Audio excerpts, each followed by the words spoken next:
This is Julien, and welcome to the first preview video of my new 12-month-long interactive digital program, Transformation Mastery Academy, which is my new online course where I reveal the most cutting-edge transformational secrets that took me over a decade to figure out on my own, ever since 2006 when I first started getting into all of this and working on myself. And with these tools, these blueprints, these step-by-step processes, as well as a unique accountability and support system that I've created, you will have everything you need to make success for you inevitable.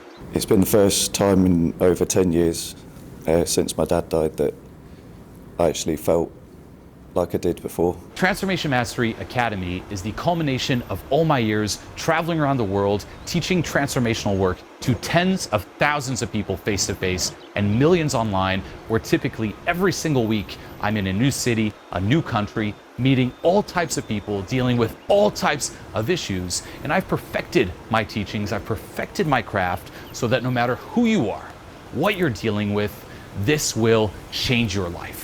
Whether you're pursuing financial success, whether you're working on becoming healthier, working on your friendships, your relationships, this will deliver the goods. I had no way of being able to deal with that pain.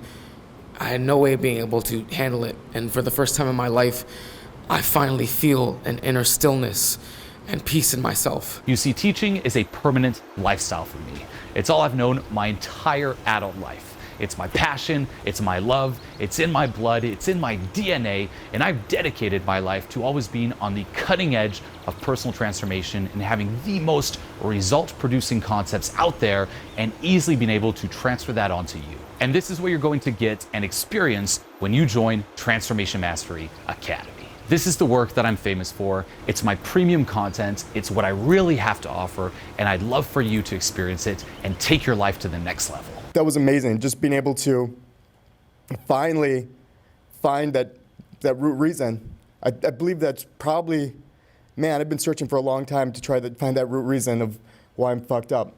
I think that's it right there, and it's amazing to share with you guys. Every single week, almost every single day, people are coming up to me in the street in tears, telling me and showing me how this has completely changed every aspect of their lives. And I want you to be a part of those people, part of that tribe of people who are just winning in life. So click the link here below. I want to make you part of this tribe. I want to make you part of my clique. Let me change your life right now.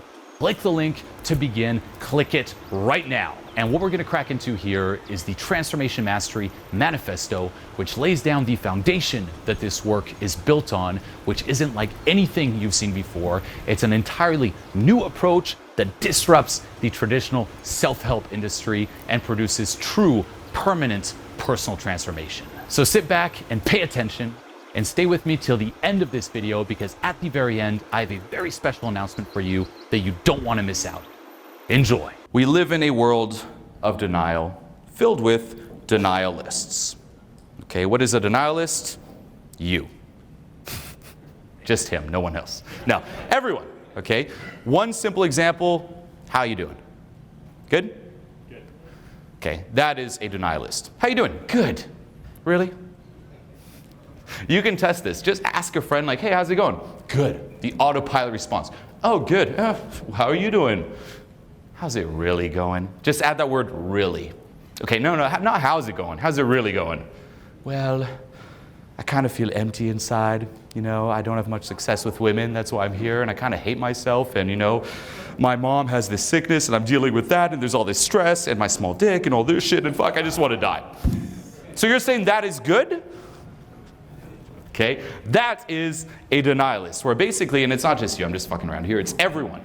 We live in this world where everyone is walking around pretending, and this is a simple surface layer example, but we're all pretending everything is fucking peachy, everything is fine, when we have this shit inside of us that is eating us, that is controlling us, that is running us, where most of the things you do here today is run by this shit, trying to escape it, trying to change it, trying to fix it, and we're all pretending like there is no shit inside. It's like we're all walking around on fucking fire, and we're like, we're not on fire. Are you on fire? Hell no. So fucking chill. And it's shocking to see. And my hope here is once I break this all down for you, you're going to go outside this room and you're going to start noticing it, and it's going to fuck with you. You're going to be like, holy shit. Like, that's how I see the world. That's how Owen sees the world. We walk around and it's literally like seeing everyone in this world of complete denial. And if you're not aware of what's going on inside of you, how do you expect to make any kind of change? Any kind of permanent change, any kind of true transformation. Okay? So, and as a little side note too, this is the source of any kind of misery in your life. It's the fact that you're not aware of everything that is you, everything that is going on inside of you. So think of it like this, and we're going to keep diving deep. There are two yous. I'll pick on you again here. What's your name? Gunther. Gunther? Gunther. Or Gunter? Gunther. Gunther. T-H-E-R. Like a gun and a thur. Gunther. There you go. Okay. So, Gunther. There's the conscious Gunther. The you that you're probably aware of right now. It's like, I'm sitting here, I'm listening to Julien, I'm wearing this is what's going on. That is the conscious you. But there's also the unconscious you. Okay, you can call this your shadow, something Carl Jung talks about a lot. I'd highly recommend doing research in that field there, where in your shadow self, there is the unacceptable you. Right now, there's the conscious you that is acceptable. Then there's this split, there's the unconscious you, your shadow, where there are all the unacceptable thoughts that you have, the thoughts that are not very comfortable, the thoughts that threaten your identity, that threaten your ego, that threaten your survival, unacceptable beliefs, unacceptable emotions, unacceptable personality traits, unacceptable experiences. You can also call these traumatic experiences.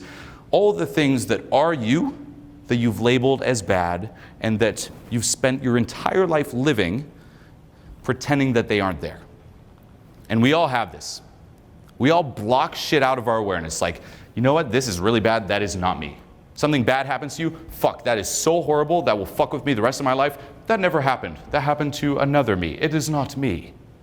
So there are two versions of you. Okay? And this split here is what causes a lot of the suffering you have inside of you, because you can never truly feel at home.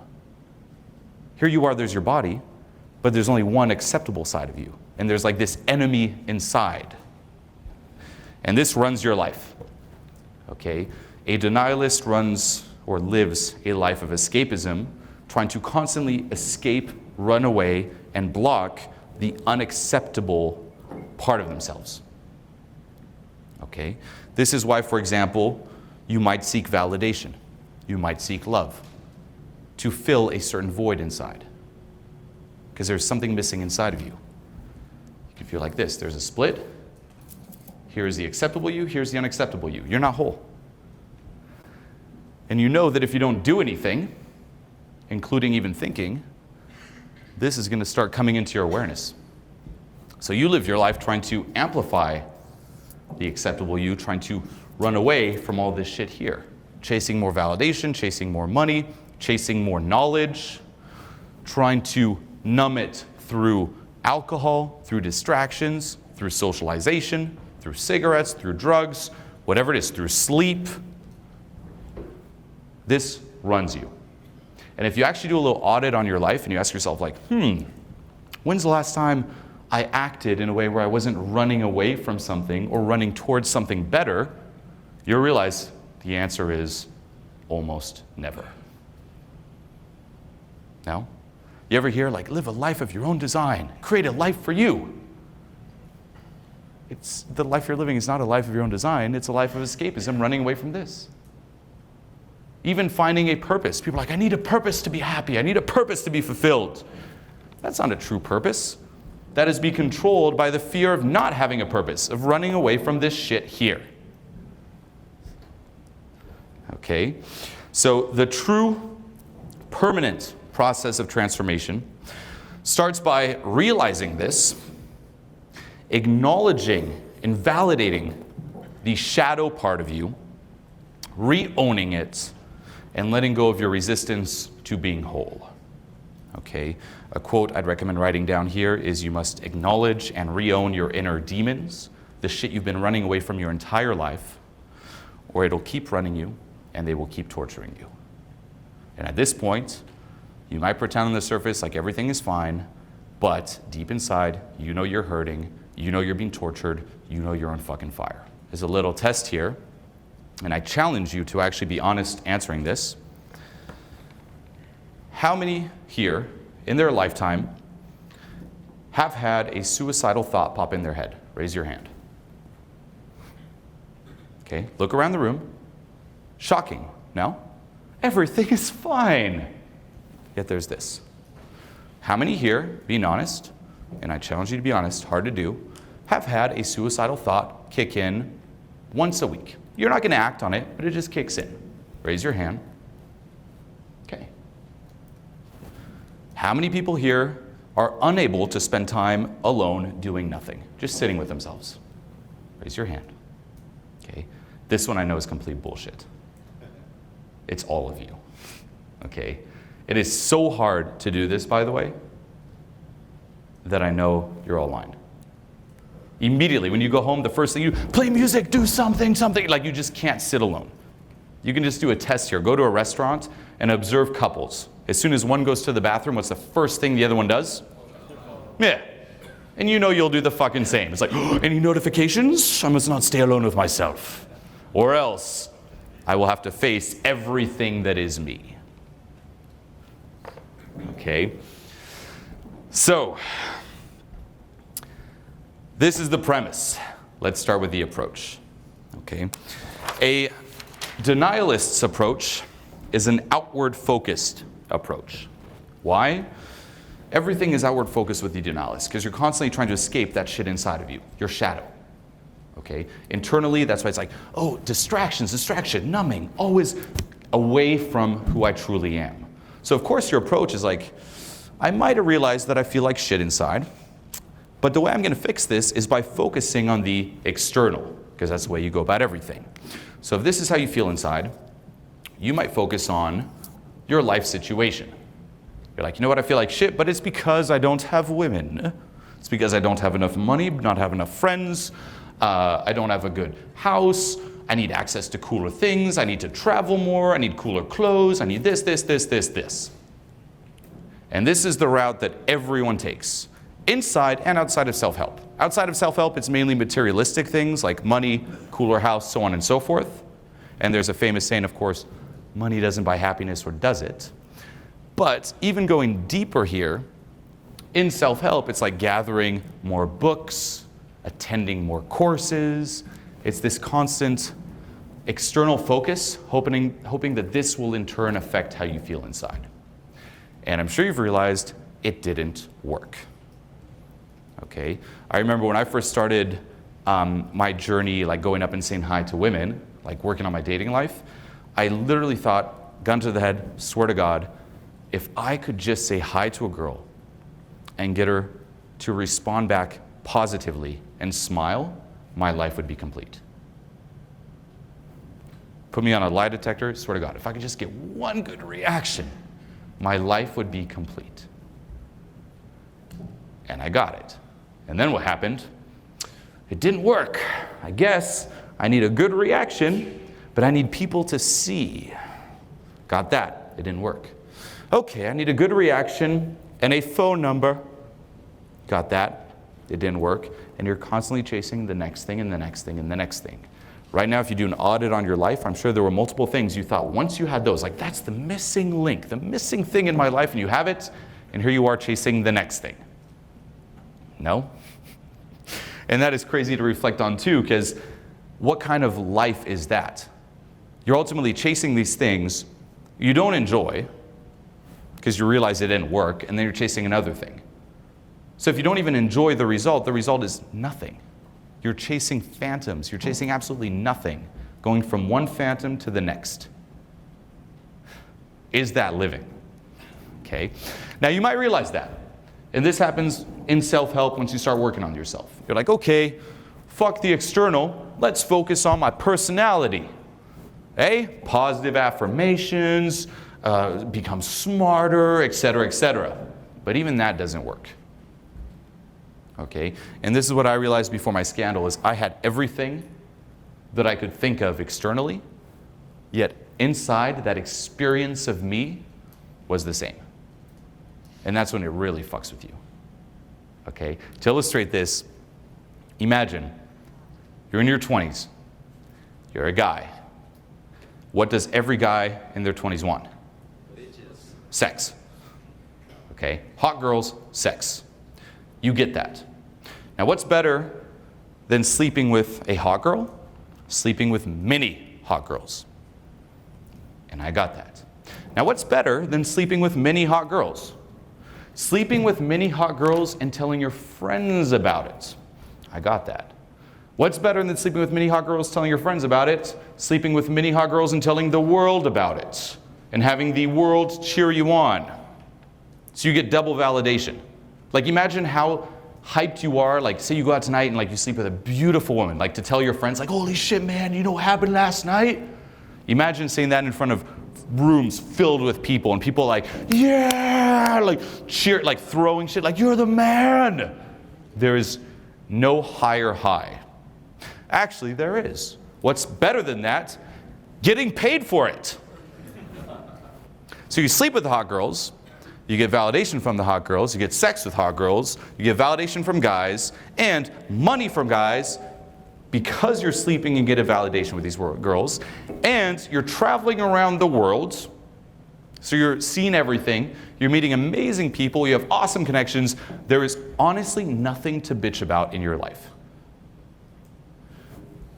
I had everything I thought would ever make me happy. Everything I ever thought would complete me, would make me fulfilled, yet I still felt shitty inside. And what really fucked with me when I realized, like, I can't think of anything else that's missing. I had it all. And there's a famous saying in the spiritual world, the road to enlightenment, you could say, is paved with disillusionments. The more disillusionments, the more you realize it didn't work, the closer you actually are to it. So that's when I started pushing things, marketing-wise, everything exploded. But that's the approach hedonihilist takes. They focus on the external, hoping that this will affect the internal. But that doesn't work. Why? Because they confuse cause and effect. This is at the cause. It's not the external. This affects this, and this affects that. This comes first. There's that famous saying, wherever you go, there you are. You've heard that before, right? So on a surface layer, if you always feel like shit, doesn't matter if I put you in Hawaii on vacation, you're going to find a way back to feeling like shit. Doesn't matter where you go, what happens. Even if you're someone who's like, you know what, if it's just money. You want to know the one thing money will give you? More resources to escape yourself. That's it. You'll be able to drink more expensive booze or champagne instead of cheap-ass CVS jugs of vodka. Which I remember drinking, being very broke many years ago. Like the shittiest vodka, and they're like, now I can buy expensive vodka in the club. That's the only difference. Instead of trying to escape yourself going to a shitty thing on the weekend, you can travel somewhere really cool, but you're still escaping yourself. You just have more resources to do it. That's the only difference with money. Okay? So, you got to realize this, and the change is, instead of focusing on the external, you got to come at this from an inward-focused approach. Not outward, inward. You got to start here. The internal will affect the external. Now, I'll do a little exercise, and we'll dive even deeper here, just to illustrate this. This exercise will not change anything permanently, as a little heads up. All that it's meant to do is to give you some proof of what I'm talking about. Okay? So, we're talking about that core experience of you here.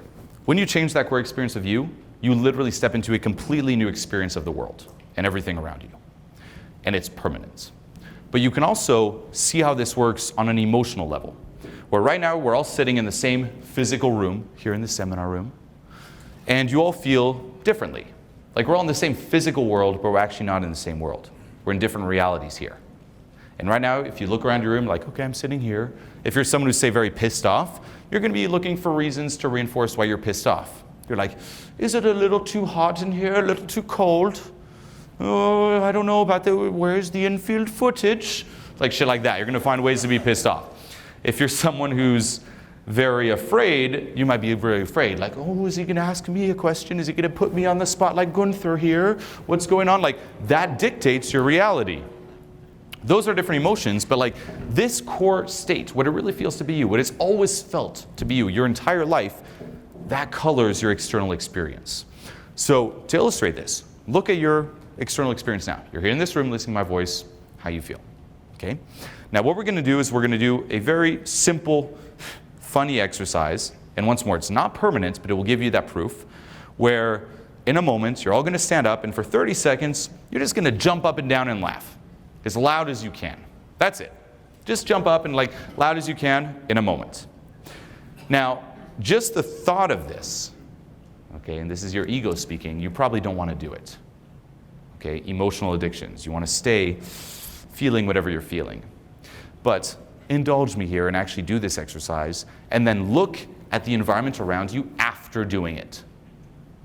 You're in the same fucking room, at the same fucking event, but you will feel so different. It's like, did I just step into another world? That's literally how it feels. It's not permanent, you're going to snap back very fast, but it will give you a glimpse of what the work I'm talking about entails. So, everyone stand up on that note. For 30 seconds, very simple, just kind of surrender to this process. Notice how you feel now. Look around the room. Be like, okay, if there's any resistance inside, I know if this were me back in the day, I would have just sprinted out. Or I'm like, I'm too cool for this. And I would have just, like, fully just do it. Okay, fuck it. Try something new. And then notice the reality you step in after this exercise. So as loud as you can, screaming, jumping up and down, not ruining the room. 3, 2, 1, let's go! Come on! Come on! Even more! Come on!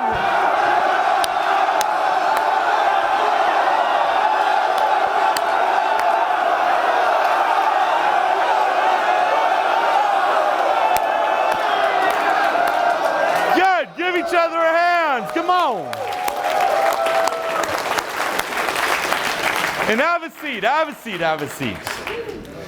Now, look at how you feel now. Look at the environment.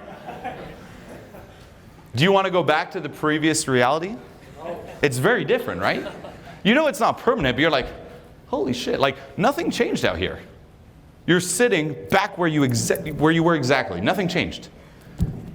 You changed something inside of you. And notice how the external changes.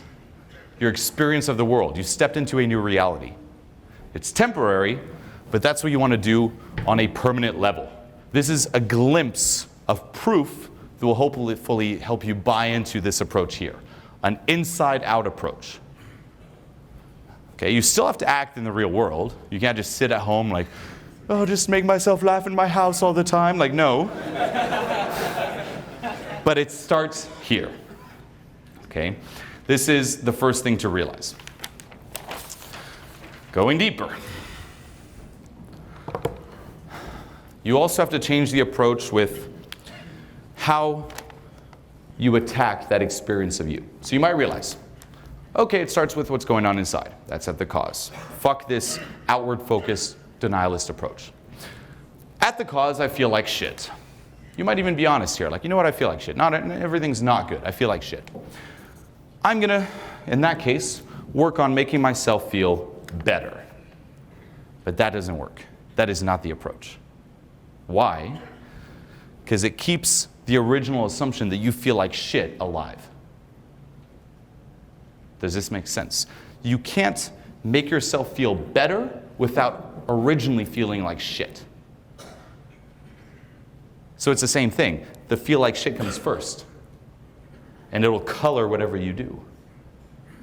The only way to do this correctly is to question this assumption.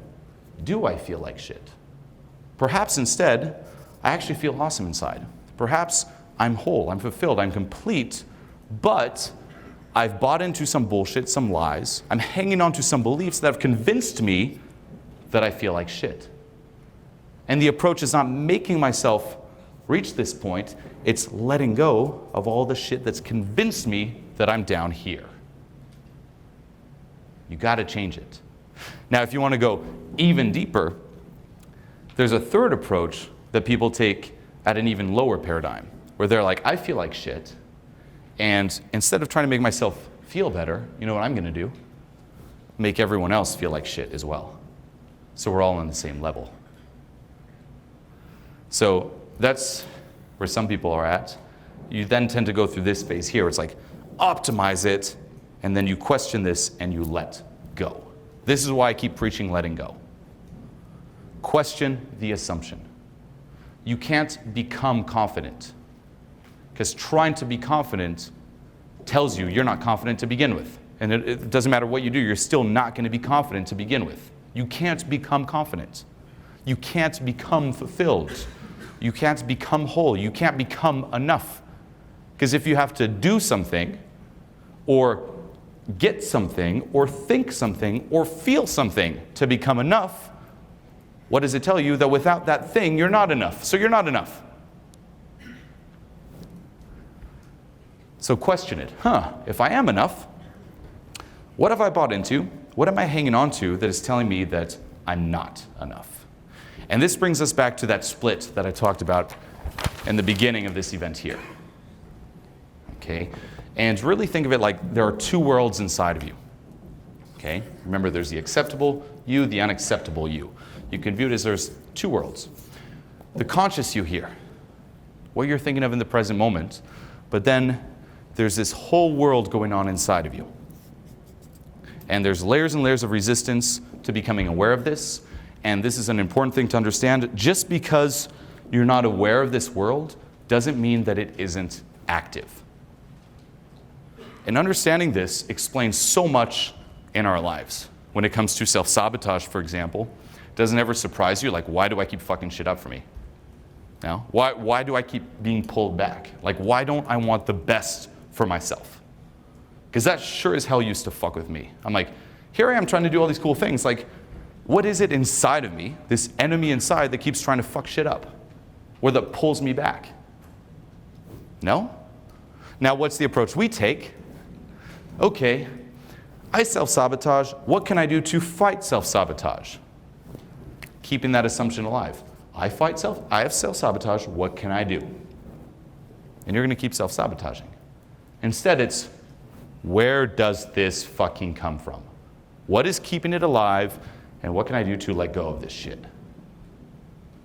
And when it comes to self-sabotage, this explains the whole dynamic, where there is no such thing as you fucking yourself over. And this is important to understand. Everything you do, it's because you want to do it. There's a certain payoff.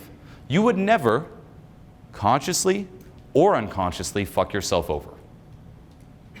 If you do something that fucks you over, it could be because you're avoiding a worse outcome. So you know you're going to suffer, but at least it's not going to be super bad. But with these two worlds here, if you take, for example, guilt. Okay, here's an example.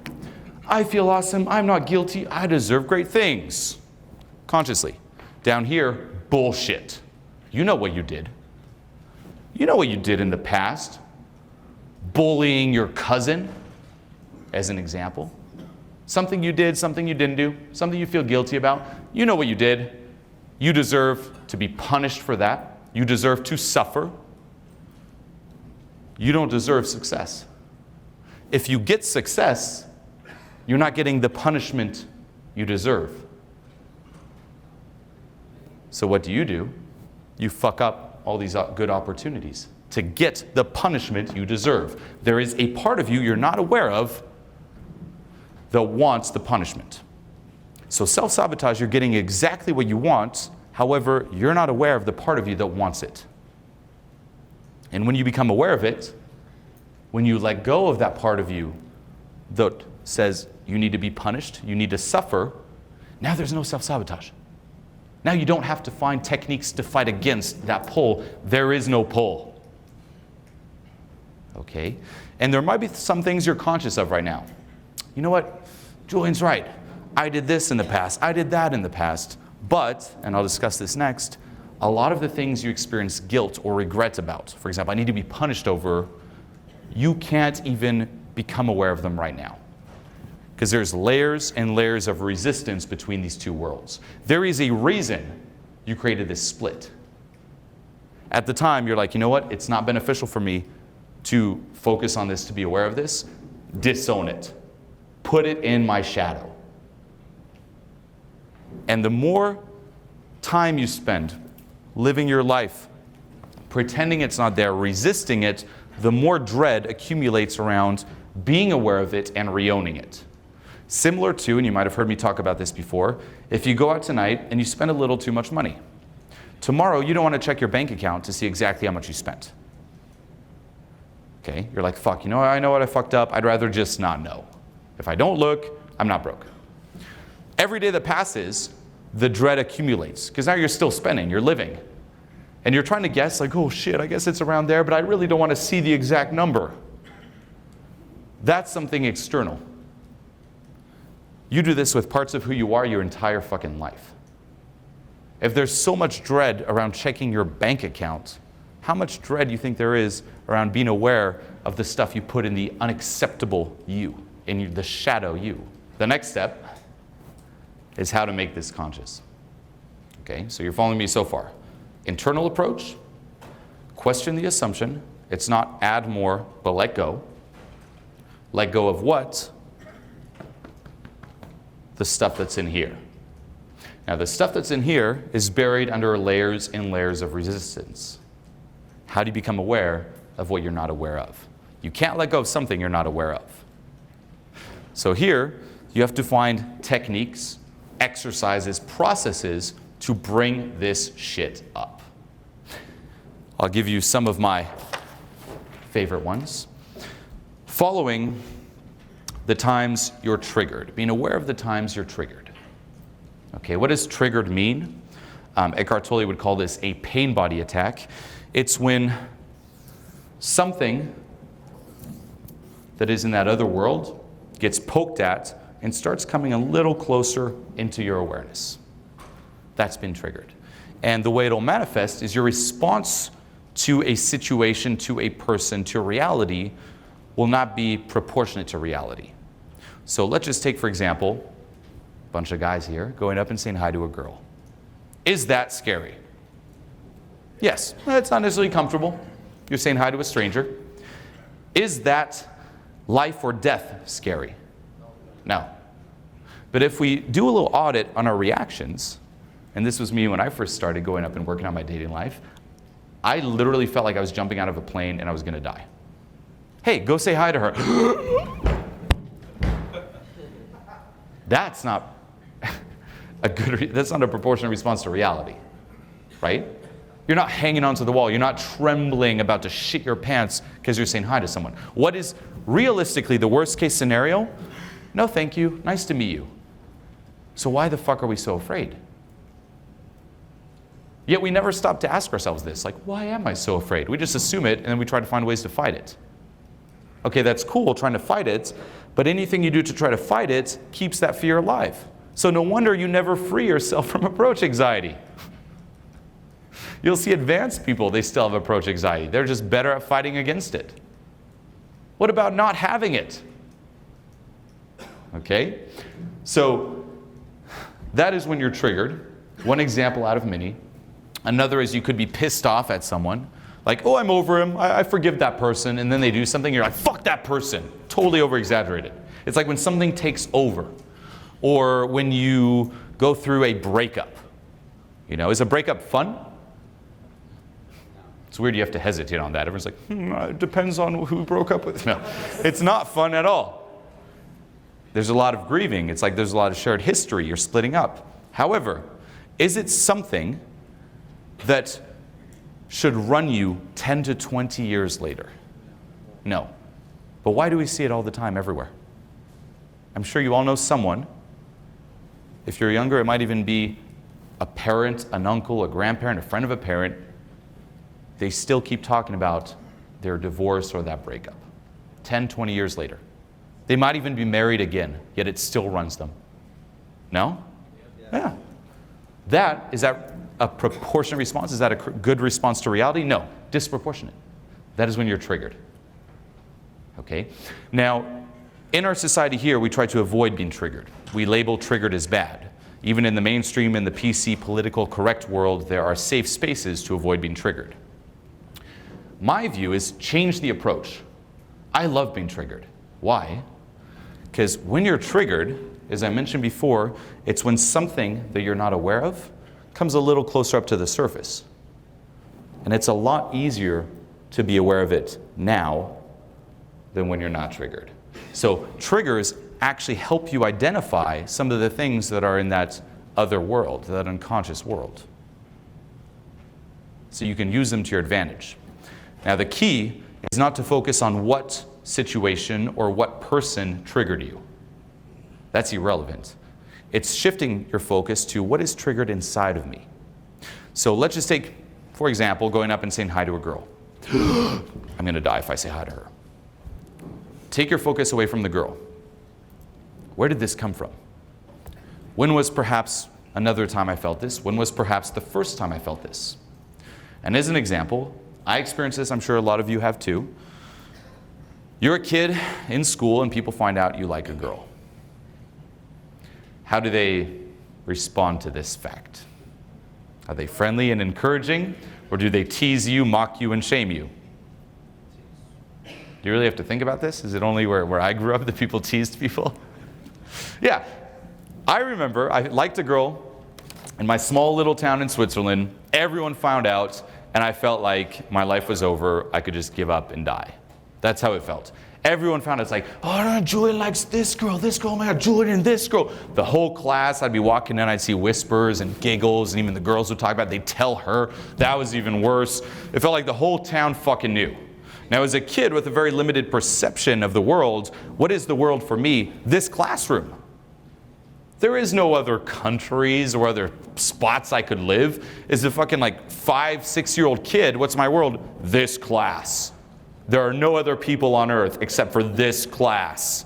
If I'm shamed, if I don't fit into this class, I die. It's not true, but that's how I feel. So when you're mocked like that, although objectively it's like, oh, it's cute, it's just kids making fun, no hard feelings, from my perception, I'm gonna die. I'm about to be fucking burned like a witch. That's how I felt.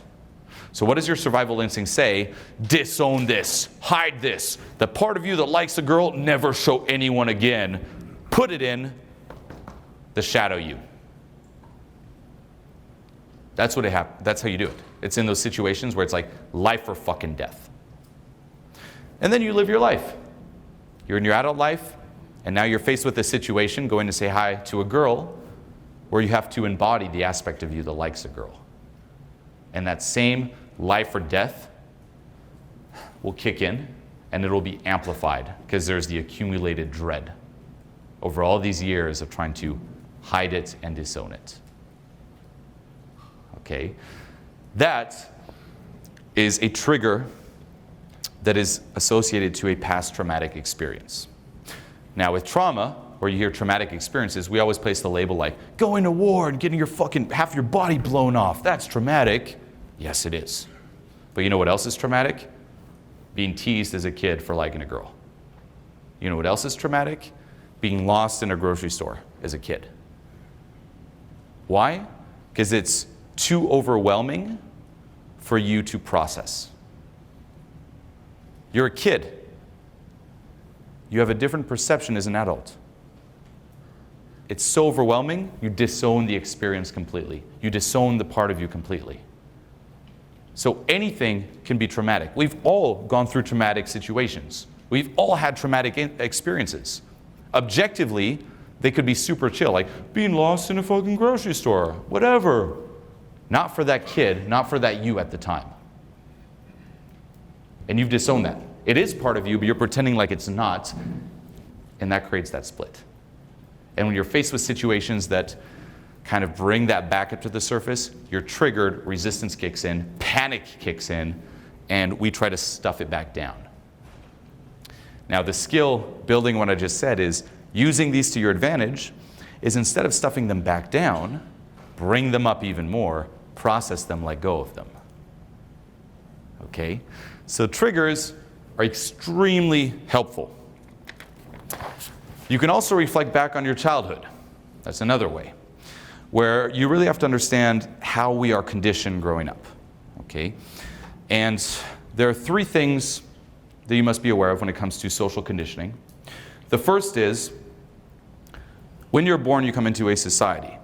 It's not just you, you're surrounded by a lot of people. There are different rules, guidelines, traditions, and there are rules and guidelines, traditions, not always good or beneficial, but if there were no rules, it'd be chaos. So it's actually awesome that there are rules and guidelines. So that's number one. Number two, your parents, they have you, or whoever is raising you has you. It's their responsibility and duty to teach you those rules and guidelines to survive in this world. And that's good too, because if they didn't, you wouldn't know how to operate and it would be a shit show and you'd be fucked. But the way they teach you those rules is they reward you when you're good, when you obey the rules, and they punish you when you're bad. That's just the way it's always been done. It's the way we teach people. That's the second thing. The third is you're a kid, your perception of the world is limited, and you depend on your parents to survive.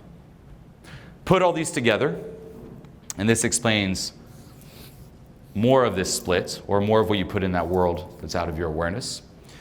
I love this example. You're out at a restaurant, and I have a memory, well, I was told of this situation as a kid where I was at a restaurant, a very nice upscale restaurant, and my parents got me like a kid burger or something.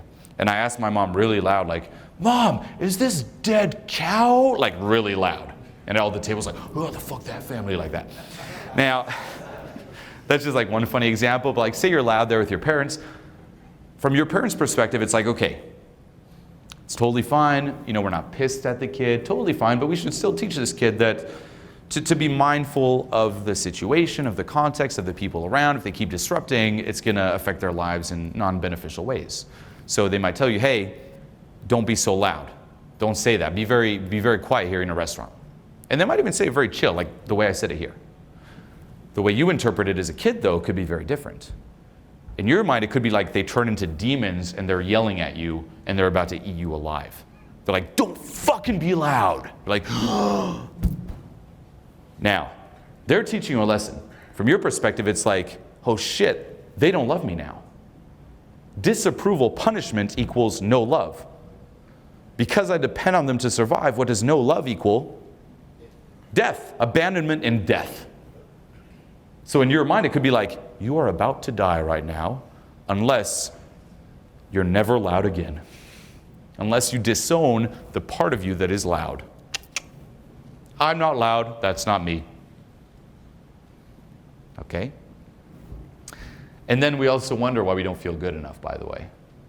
You know, you're taught like unconditional love, but from our perception as kids, we're only loved when we're good, when we obey. So immediately from the moment we're born, we're taught that we're not good enough. Because you make mistakes. Okay, so we make this split.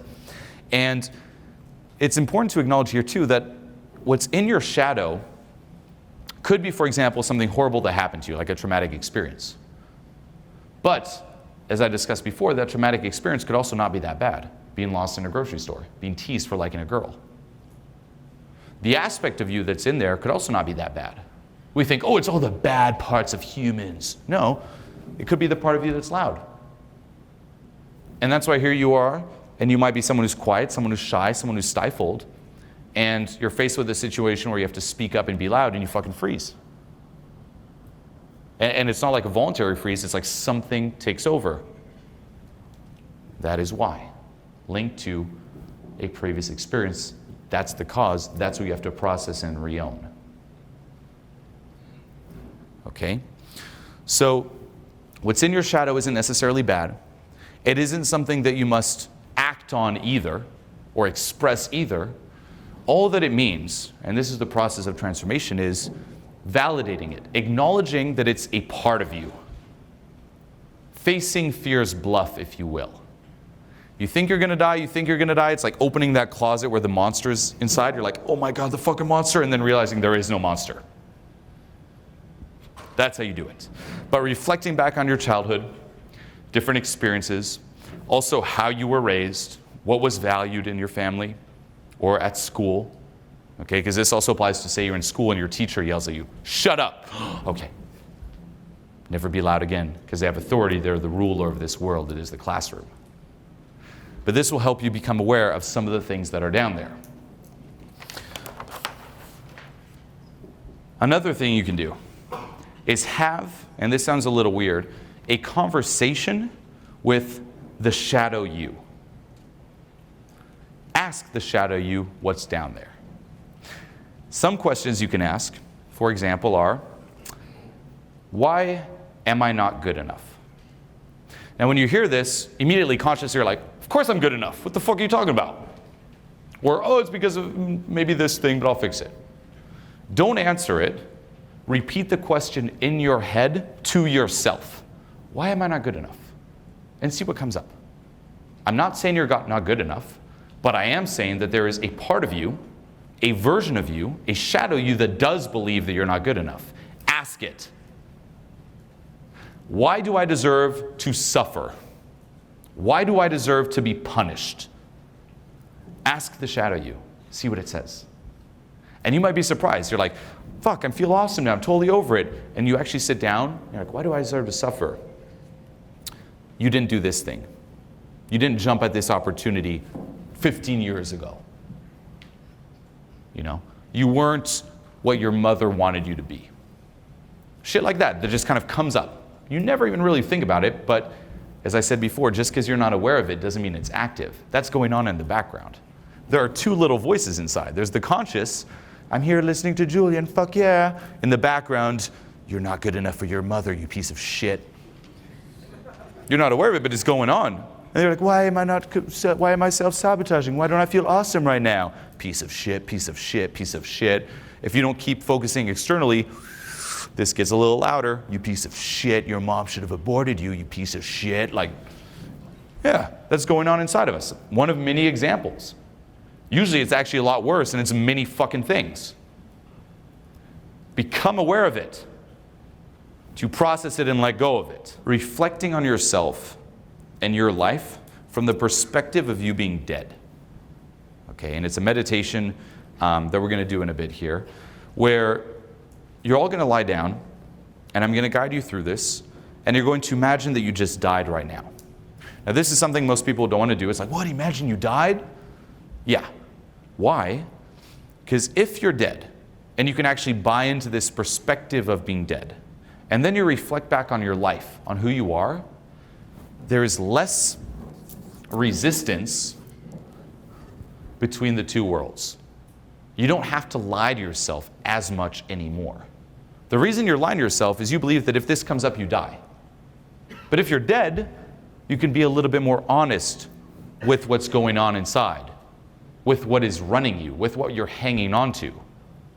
You don't have to keep the facade. You don't have to keep pretending, denying what's there. And this can be extremely helpful. This is something I personally do every 2-3 weeks.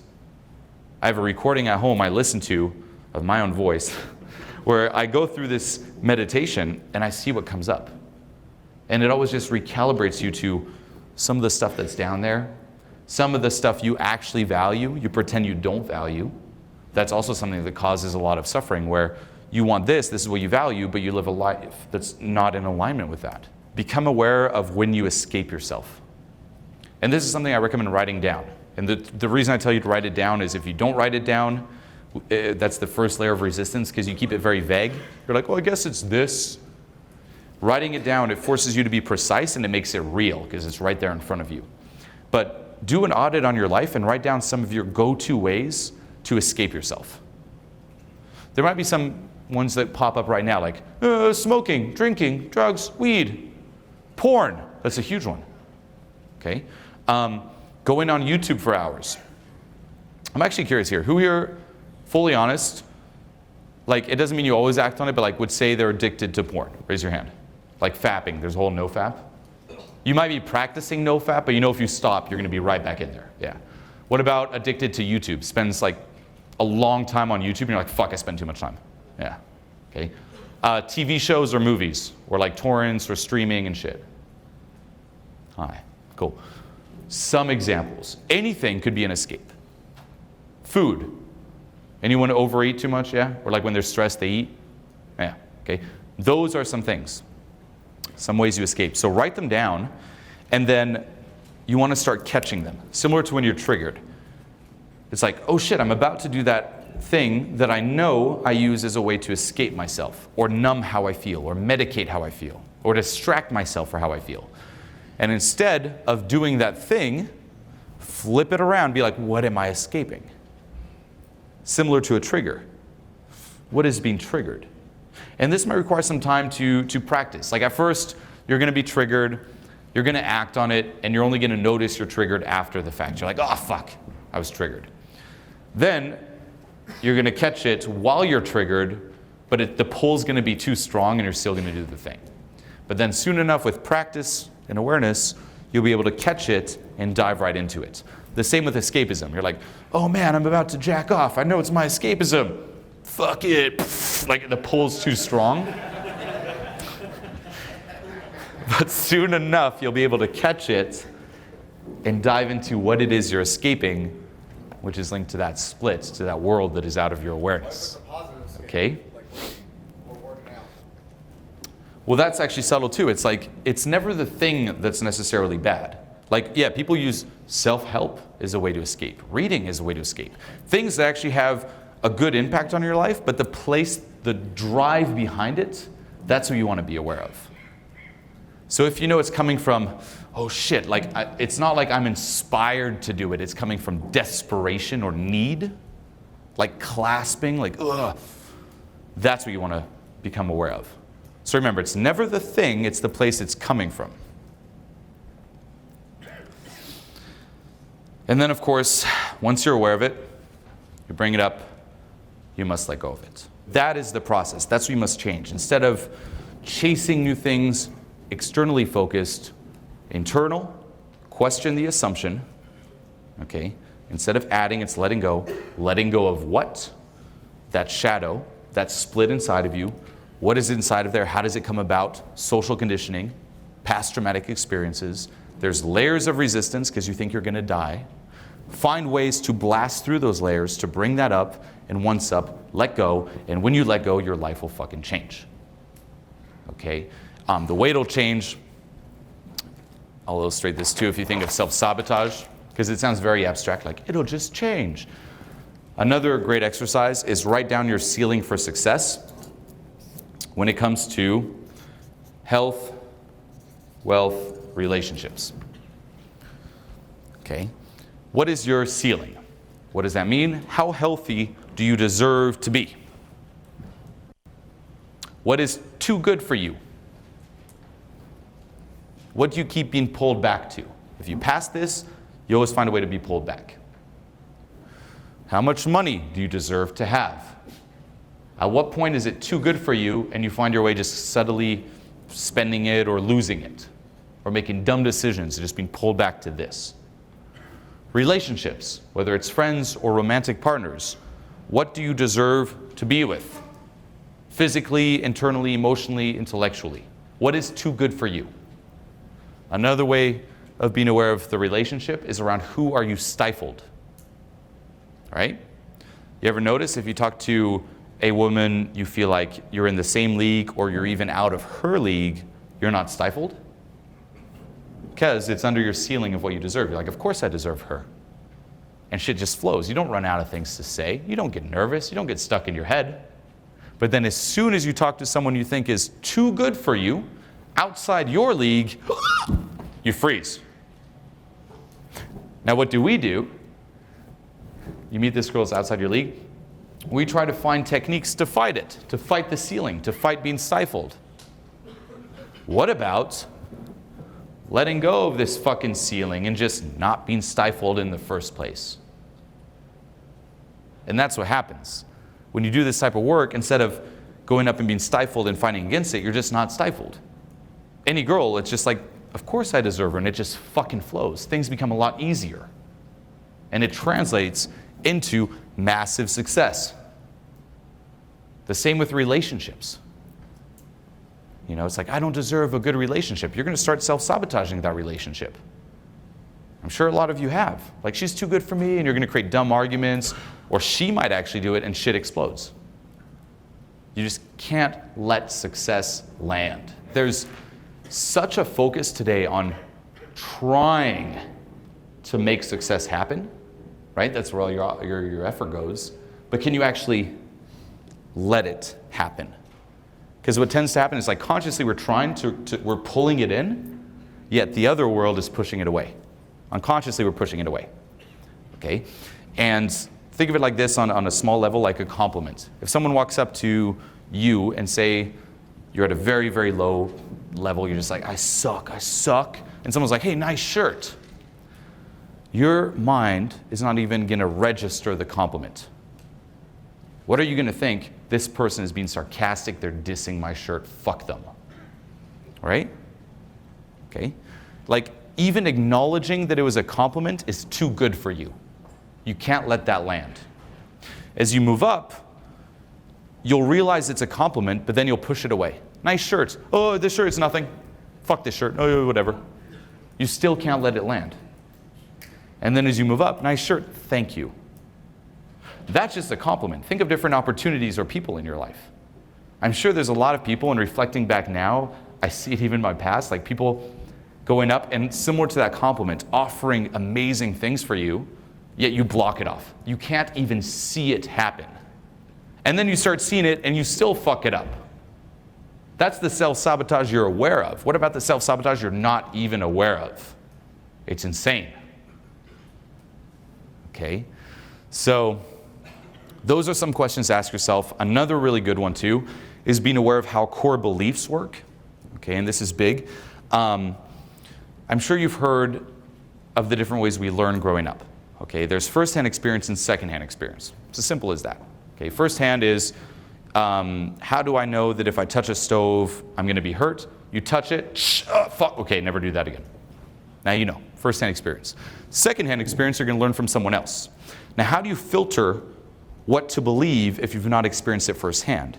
You're going to look at how confident or certain they are in what they're saying, if they're congruent in the way they're saying it, and how much authority they have, or how many people agree with them. So if you've never heard someone clap, and I tell you, hey, it makes a sound, but you've never heard someone clap, you've never tried it, you're going to look like, is he certain? If I'm like, hey, dude, I think if it makes a sound, you're probably not going to buy it. But if I'm like, it makes a sound, and I'm full congruent, and you see a crowd of thousands be like, it makes a sound, you'd be like, okay, it makes a sound. Check. Okay. This is also why, even in if you reflect back to your childhood, a lot of those core beliefs will come from your parents. They have a lot of authority. Teachers, a lot of authority. And whatever the whole class or whole school believes in, because it's the masses, and it also has a lot of authority. So you're going to form these core beliefs. Okay. One example is if you look at your parents for a relationship. Say your parents are divorced. You might be like, relationships, love equals abandonment, right? They're not together. Or if they fight a lot, love equals drama. Or if they don't really love each other and they're just kind of like, yeah, we're together for the kids, and they're like kind of friends, love equals, you know, not much sex, kind of distant, just flat. You'll form this core belief. You do this growing up. As a kid, like you come into this world, you're trying to get your bearings on life, you're looking around, form all the core beliefs, and then from that premise, you start living your life, building all these new beliefs and assumptions on top of it. Okay, like a whole tree. Now, if you look at the patterns in your life, if it's not linked to past trauma, or self-sabotage, or pushing success away, it could be linked to challenging a core belief. If you look at your life and you're like, all my relationships are people who cheat on me, people who leave me, people who are in relationships, people who are not available for me, long distance relationships, that whole abandonment theme, that's probably why. If all your relationships are massive chaos and fights and like you need that drama, that's probably why. Now, why don't you want to question and let go of this belief here, this core assumption? Because if you do, if this is wrong, what does it say about everything that's built on it? It's wrong too. Everything crumbles. And you lose your bearings. And there's that same survival instinct that kicks in. Okay? So this is something to reflect on too. And can you let go of your attachment to this?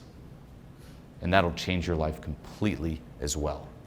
Okay? Okay? Another great way of viewing core beliefs or even self-sabotage is asking yourself, what character are you? If you think of the movies you watch, like what movie character do you resonate with? Like, who are you? Not who you want to be, who are you?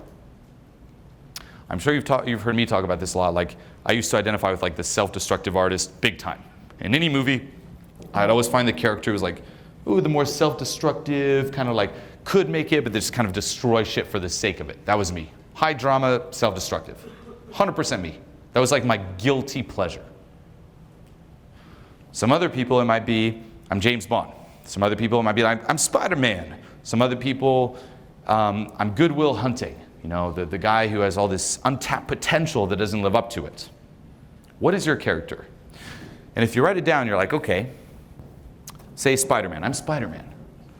Ask yourself, in what ways could that limit you? In what ways could this be at the cause of some self-sabotage? If you're Spider-Man, and that's, boom, like in your mind, like, I'm Spider-Man. What happens to Spider-Man? A spider bites him. An external force. And then he transforms and becomes a superhero. So here you might be in your life waiting for that external thing to happen before living, you know, the good life. Holding back, waiting for that thing. It's not me, I'm waiting for the spider. If you're Good Will Hunting, you're like, I could have all this potential if I took action. But you don't really want to take action because then you're no longer Good Will Hunting with the potential.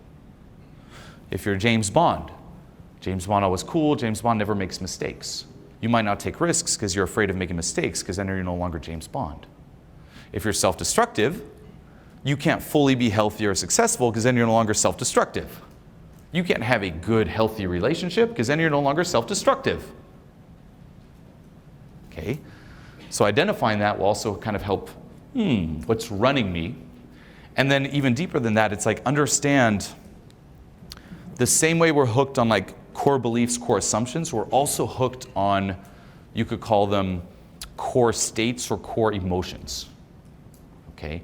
So one thing most people are hooked on is lack, needing something. And we read a book and we kind of misinterpret it. Like there's different advice for different people, different paradigms. But say you hear something like, if you want success, you really gotta need success. Okay? The more you need it, the more successful you'll become. However, that's not necessarily true, because if you spend so much time needing success, when I'm successful, you actually get hooked on that state of when I'm successful. Now, can you be successful? No, because then you have to let go of the state of when I'll be successful and you're faced with the unknown again. You let go of a part of you, that state of when I'm successful. Okay, funny story, me growing up, I would spend a lot of my nights after school as a kid, like listening to emo songs or like emo punk rock songs, you know, Boy That Likes a Girl. And I think of all these girls I had crushes on and shit. And I'm like, when I get the girl, my life would be complete. And there were many opportunities where I could go say hi to the girl or get the girl, but I never would, because there was probably that fear linked to past trauma. But then there was also that fear of like, well, when I get her, I can't be emo anymore. I'll lose that, my guilty pleasure. Like, we think we hate it, feeling sorry for ourselves, like, oh man, like, or like the drama and the fights, like, oh, I hate this. Do you? What part of you likes it? If you don't have this, who are you? What are you going to experience now? If I got the girl, now what? I'm going to miss my little emo nights listening to those songs, needing the girl, when I get the girl. The same with, I'm hustling, I'm going to be successful. You don't want to be successful because then you can't have that same dream anymore, that same state when I'm successful. Okay? So all these things, you have to become aware of them. And your shadow is everything that's like too threatening to be aware of it. That's why you put it in the shadow. It's like, if I'm aware of this, like, my survival is like fucked. And like, even if you think of a traumatic experience, you can read a great book about this, by the way, called Waking the Tiger. And he kind of talks about how different animals go through traumatic experiences too. And there's like 3 things you'll do. You'll either fight, run, or you could say freeze. Okay, so say something overwhelming happens to you. Something that's way too fucked and there's nothing you can do, you can't run away from it, you just have to go through it. You will dissociate from that. You're gonna be like, I'm not that experience. You like go to your happy place, if you will. That's not me, that never happened to me. And then when it's done, you come back to your life. It happened to you, but you just said it didn't. And you created that little friction, that split, and you feel less whole inside. So it threatened, like it is actually too overwhelming for you to experience then. So the mechanism of being like, it didn't happen is good, but eventually, when you are able to process it, you still have to process that. But what we do is we just keep it there forever. You know? And you'll see, he talks about in the book, you'll see animals go through it, and right after the experience, you'll see their bodies like shake it out, like uncontrollably like that. We never shake it out. And it just accumulates throughout our lives. Okay, and that book's great because it gives a more grounded explanation of it. There's also some more spiritual explanations, but that's a really good one. Waking the Tiger, it's Peter Levine. Most of us, we're triggered, it takes over, and then we come back, and we're back to normal, you know? And whenever you're triggered, it'll tend, like you'll usually experience some shame, some guilt after the fact. You're like, oh, that was disproportionate, that wasn't me. But some people stay triggered. They just live in a state of being triggered. And then you could argue, okay, is that really them? Or is it what's being triggered inside of them that is running them that has taken over? Are they possessed by what is being triggered? You know? Or you could even argue, as I said before, it's like we're all on fire pretending we're not on fire. Even then you could say you go to your happy place. Like, that's how we live our lives if you really think about it. We're on fire. And the way we deal with it is like, we're like, I'm not on fire. Happy place, happy place, happy place. Everything is good, everything is fine. And then you live your life there. And every day that passes, you keep reinforcing, I'm not on fire, I'm not on fire, I'm not on fire. Resistance to acknowledging you're on fire. Is that really you? That escape from who you actually are? No, not necessarily. I mean, that's just like some wacky thoughts. But it also, I love this example of being on fire because it also explains like that resistance to, first of all, being aware of the fact that you're on fire and then processing it. If you're so used to being in this happy place, and this is what also fucks people when it comes to transformation, becoming aware of the fact that you're on fire is not pleasant. And we're conditioned to believe that transformation and growth always feels good. We're moving towards something better. Here it feels like you're moving backwards. If you're in a state of numbness, escaping the fact you're on fire, realizing you're on fire is horrible. You're like, fuck, I'm burning. But now that you realize you're burning, you can do something about it, you can put it out. You can't put it out if you don't realize you're on fire. You can't get out of this state of suffering until you acknowledge the fact that you're suffering. You can't get out of hell until you realize you're in hell. So it feels like we're going backwards, but we're not. And that's when people give up. It's like, oh, it's too much. Oh, no. Back to the happy place. No, keep going through. That's my, like people ask me, like, what's the one tip? When it comes to this work, keep going. It's not pleasant. When you're bringing this shit up, there are periods where you feel so fucking vulnerable. Like so just naked, like you're just acknowledging all these these wounds. It's like, I have this cut here, I don't have a cut, don't have a cut. And you're like, fuck, I have a cut, another cut, my whole body's on fire, it's burning, oh shit, feel it. Like, ah, it's horrible. And that pull to just go back to that happy place is so strong, resist it. Keep going. The only way out is through. And what you also realize, this is the other thing I'd say, is face fear's bluff. You're actually not on fire. That's the whole process of letting go, is letting go of all the shit that's convinced you you're on fire. Opening that closet. There's a monster in the closet. Your whole life you've been believing it. Opening that closet feels like you're going to die, you're going to die, you're going to die. It gets so bad, it feels like you're dying. Oh shit, there's no monster. And now you're free from it. Instead of living your life running away from it, you face it, and there's no longer anything to run away from. It no longer controls you, and then, as you said, like you can actually realize who you are authentically. Because if you're run by all those things, is your life authentic? Or is it a life of escapism? That's why a lot of us are not happy either. It's like we're doing all these things that are not actually us. It's not authentic. We're pursuing a purpose because we're escaping something else. I'm sure you know the quote, like, if you don't have a plan for yourself, someone else does.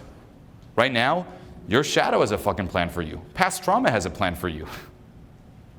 Let go of it and discover your own plan. Transformation is like going through that shit, and also understand that true permanent transformation, and this is another mindfuck when you realize it, it sneaks up on you and it's subtle. It's very hard to realize. Why? Because it seems like it's always been that way. And this is huge. So when I first started doing this type of work and going through different releases, meditations, I'm like, nothing's happening. But then if I look back, like a lot of shit was coming up and I wasn't feeling good, that was happening. But I'm like, externally, nothing's happening. But it's only when I look back 3-6 months, I'm like, whoa, that's how I used to think back then. That's how I used to react back then. Oh shit, I used to push away a lot of success. Look at me now. Holy fuck. It seems like I was always like this, but I wasn't. That's how you know it's permanent. And this is the thing to realize. If it seems like you're getting something that's better and you're aware of it, like, oh, I'm doing this and I'm getting this, it's not permanent because you need to do this. When it seems like it's always been that way, that's when it requires no effort. And that's when it is you. Does this make sense? Okay. And this even links back to, say, social anxiety challenges. Going out and doing challenges or putting yourself in uncomfortable situations, amazing. Fucking amazing. You'll desensitize yourself to them, awesome. But then as soon as you stop, as I said, you revert back. You know you need to keep doing those challenges to be desensitized. And we think that's transformation, but that's not. That's temporary transformation. True transformation is doing those challenges, and while you're, say, being desensitized, also asking yourself, what's been triggered? What's been triggered? Dive into that, and then you'll just realize, like, oh, I guess there was a time where that triggered me. Oh, fuck, I didn't realize that. It sneaks up on you, and it's subtle. Never forget that. When you become more familiar with this type of work, you're going to walk out in the real world, and your perception of the world will change completely. Like, instead of seeing someone freaking out, you're going to see, like, they're triggered right now. Oh, this is running them. Oh, that's where they're at. Like, you see, like, I'm sure you were shocked even in terms of, say, social dynamics. You start seeing subcommunications. You're like, whoa, this is the layer beneath that. And very few people see it. Like, Owen and I talk about it all the time. Like, the way we see the world is so fucking crazy versus how most people see them. And you want to show everyone, similar to social dynamics, like, check this out, dude. Like, it'll change your life. However, they need to be receptive to it, and they need to be ready. And this is unfortunately something most people aren't ready for. You know, there's that saying, you can bring or lead a horse to water, you can't make it drink. It's so true. My advice to you is bring as many fucking horses to water as possible. That's why I even present this here for you. And then hopefully they drink. But if not, at least they know where the fucking water is when they're ready to drink. And then if you're continuously concerned with other people, also flip it around, because it could be a way to escape doing the work for you. Oh, I want to help other people. Remember, outward focus is like the denialist approach. So present them, say, with the resources, the ideas, like even a breakdown like I just did here, and like, please drink, please drink. And then here's another wacky idea, similar to self-sabotage. You can think about it too, where some people are just not ready for it, like it's too good for them at this moment in time. They still need to suffer more or pay back some kind of like karmic debt. You'll hear this in AA. They told a friend of mine, Evie actually, he was drinking a lot, this is a while ago, and he had a sponsor, and you know, the sponsor was like, just pray that he hits rock bottom as fast as possible, because that's what creates the opening for something new. That's when you kind of pay back a karmic debt in a way. And you don't necessarily need this, but it's kind of wacky to think about. If right now you're still receptive to it, you're ready, but it has to come from that person. Like, to do this type of work, it's like you're fucking diving into your personal hell to face your personal demons and realize that there are no demons, but it feels so fucking real. And it's the scariest shit you'll ever do. We always think like externally is scarier. The external shit is a joke compared to this. Okay? I mean, I'm still going through it, but when I started going through it, it was so insane. Like, you're like fucking like literally crying like crazy, like walking around like with open wounds everywhere, like shaking, having spasms. I'm sure you've seen it at some of the, if you've attended a live event with me or if you've seen some YouTube videos, you see people like screaming like they're on fucking fire, like they're in hell during some of the meditations, full spasms, falling to the ground, almost throwing up. People at home, I see it in testimonies, like throwing up and shit, like it's horrible. But you have a choice. You can stop running away from the fire and face it. And when there is no fire, now you're free. Or when you let go of your resistance to the fire, now you're free. Or you can keep running and running and running. And that's where the true suffering is. Face fear's bluff. Stop running. We've tried everything. Like if there was a way to change the internal through the external, we would have done it. Another great question to ask yourself here is like, if you had everything in the world, all the money, all the things, like it's all yours right now, would anything really change inside? You might get a hit, but if nothing changes, why are you seeking more? Like everything, whatever you want, it's yours right now. You can't get more because you have it all. All the money in the world is yours. Everything is yours. Would something change? And that really fucks with you. You're like, no. I'd get the high and I'd get bored so fast and I would be right where I'm at. And I have everything. Dive in. And it's actually cool because more people now, it's like there's still resistance, but more people are open to it. When I launched Transformation Mastery, that's what shocked me. I was like, man, this is really out there. I don't know if people are ready. And seeing so many people like open for it, like it gives you hope. It's crazy, you know? Because we're at that point where it's like, with the internet, with YouTube, with good, like with traditional self-help advice, which is very valid in a certain paradigm, people are actually getting a lot more of the things they thought would fix them. And more people are realizing it didn't work. You know, because if you're at the bottom, it's like, I feel like shit, I'll only be good when I have this. If you never get it, you can keep living your life that way. But now that you get it, you're one step closer to questioning it, to diving deep. For me, what really helped too, even if there's like resistance to this type of thinking to work because it's not pleasant, is reflecting on what did you actually accomplish? You know, these past years working on yourself. Like, I would have had so much resistance before the scandal, even acknowledging this type of shit. You would have done this presentation, it would have been like, this is pussy shit, for real. That would be my reaction. I'm like, hustle it out. But if you actually sat me down and put a gun to my head and you're like, listen, dude, like, did anything really change? And this is like, honest to God, like, put a gun to your head right now. Imagine your parents will die if you lie. Did anything really change in terms of how you feel? Or is it still that same you that's always felt that way, even from like a young age?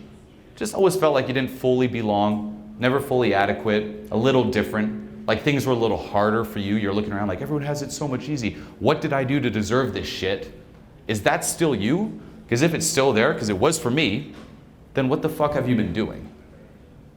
And it kind of fucks with you. It's like, I'm putting in all this hustle, I'm going out, I'm meeting all these women, blasting through approach anxiety, going like crazy, but like, what am I actually doing?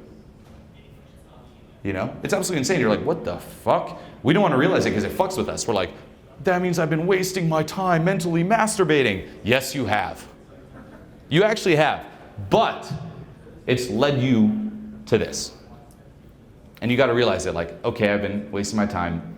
Get out of the happy place. Acknowledge the flames. Acknowledge the fucking fire. You're on fire right now. And if you might not realize it, question that little voice. Like, you're fine. Are you really? For real. If there's no one to be cool in front of, and same with yourself, that's what the whole death thing did. Are you really fine? Or is there still something that's eating you up inside? So what you just saw here is only a small fraction of what you're going to learn and experience in Transformation Mastery Academy. This program isn't like anything you've seen from me before. It has a completely new format where you're not only watching videos designed to rewire your brain for success, but I've also included different transformational missions and challenges that will force you to internalize what you're learning and make your transformation a guarantee. So click the link here below right now head to transformationmasteryacademy.com to begin your transformation. I have so much I want to show you. I've been working on this for a very long time. Welcome to Transformation Mastery Academy.